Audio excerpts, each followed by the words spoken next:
வானவில் வரைந்த வண்ண ஓவியம், பூமி கண்டெடுத்த புதுயுக புதையல், அல்ல அல்ல குறையாத அட்சய பாத்திரம்,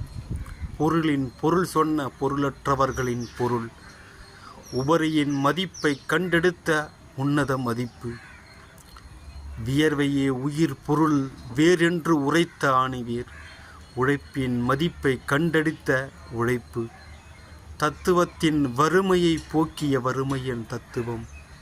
பசி விடாமல் துரத்திய போதும் பசியை துரத்த பாதை கண்ட மேதை, முதலாளிகளின் தூக்கம் கெடுக்கும் புத்தக போதும், நாடற்றவர்கள் என அனைவரும் அறிந்தபோதும் எல்லா நாடுகளும் அவரையே நாடின, நிலப்பரப்பின் வரப்புகளை தகர்த்தெறிந்த ஒற்றை கலப்பை,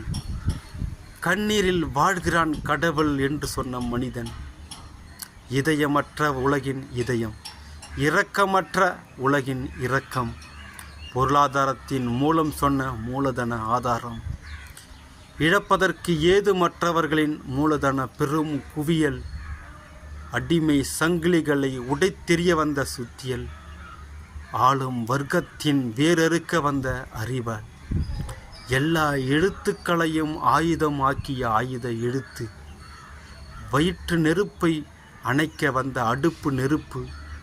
இதயத்தின் பாதியை ஜென்சிக்கு தந்த காதலன், மூளையை பாதியை ஏஞ்சலுக்கு தந்த தோழன், உயிராற்றல் முழுவதையும் உலகிற்கு தந்த உயிர் மூலகம், சமத்துவ பொன் நூலகத்தை திறக்க வந்த சாவி, பரிணாமத்தின் உச்சம் மனிதன், மனிதனின் உச்சம் காரல் மார்க்ஸ். மார்க்ஸை படியுங்கள், உங்கள் வாழ்விலும் கிடைக்கும் 100க்கு 100 மார்க்ஸ். தேங்க்யூ.